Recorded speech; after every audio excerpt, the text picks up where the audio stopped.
In this Star Wars Outlaws news update video, I will be sharing with you brand new details about the game's open world. Before we do get into these really awesome bits of info, make sure you do subscribe to this channel so you won't miss any future news updates on Star Wars Outlaws.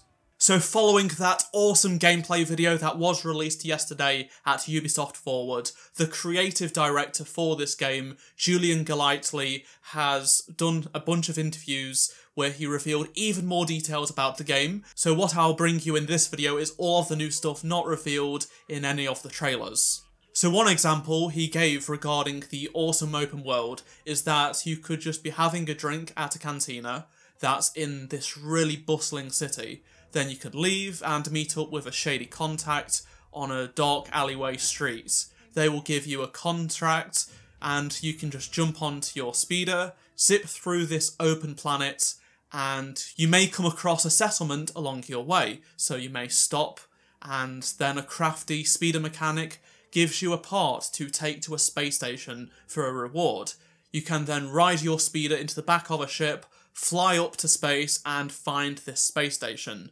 What they want to do is just distract you with so many little things to do, because even though you're able to just focus on your main objectives in the game, much like Jedi Survivor, you may come across some side quests, but in this game things will just happen. The specific example he gave was a ship will literally just fly overhead and you can follow it to see where it lands. It's not going to despawn, it's actually going to land somewhere, and you're able to go up to it and see if there is an adventure waiting for you with this ship.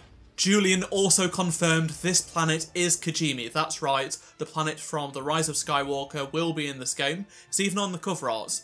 It was expected, but I'm glad that it was officially confirmed. He also went on to say that every single planet is vastly different from each other. No two worlds are the same in any way. There has been a lot of talk regarding the era this game is set in, and Julian says that the team at Massive came up with this idea themselves. They wanted to live out the fantasy of scoundrels. They wanted to focus on the scoundrels and outlaws in the galaxy. Once they had this idea, they pitched it to Lucasfilm, and Lucasfilm said there is this perfect moment in time, 1 year between Empire Strikes Back and Return of the Jedi. The team are big fans of this era in time, so they decided to go for it in this specific time frame.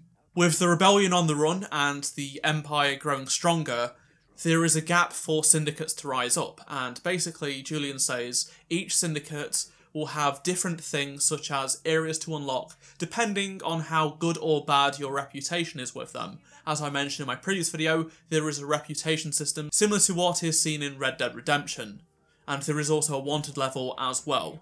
Julian gives some examples of what you'll receive if you are on good terms with a syndicate or bad terms. So if you're on good terms with one of these organisations, you will unlock jobs, contracts, better prices for gear, access to faction territories and more.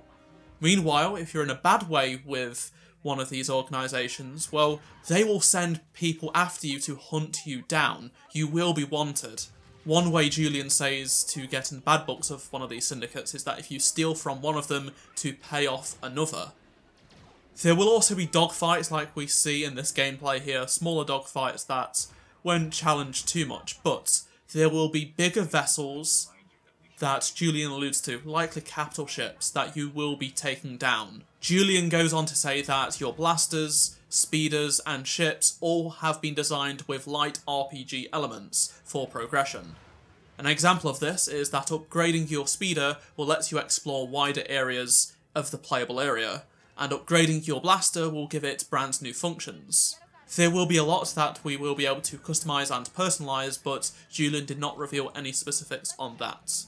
He also says that you need to think as Kay and Nyx as one character because he is literally an extension of her. You're able to distract and attack enemies, so if you're taking one enemy out, you can have Nyx go and take out another. On top of that, Nyx is even able to discover secret locations and areas, plus push and pull certain levers. Some people have said, well, Kay is just literally Han Solo, but Julian says that's not the case, because even though she is a scoundrel, She is far less experienced than Han Solo. She's new to the game. She just stumbled into this from being a petty thief. She's not at the level Han Solo is by the time we see him in A New Hope.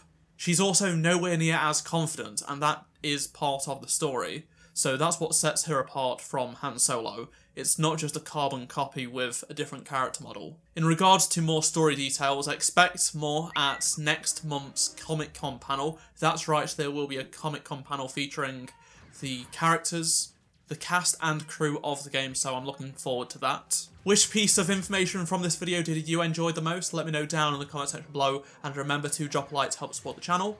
If you did miss any of my previous videos, make sure you do click on the playlist on screen right now, subscribe, and I shall see you in my next Star Wars Outlaws video. Goodbye.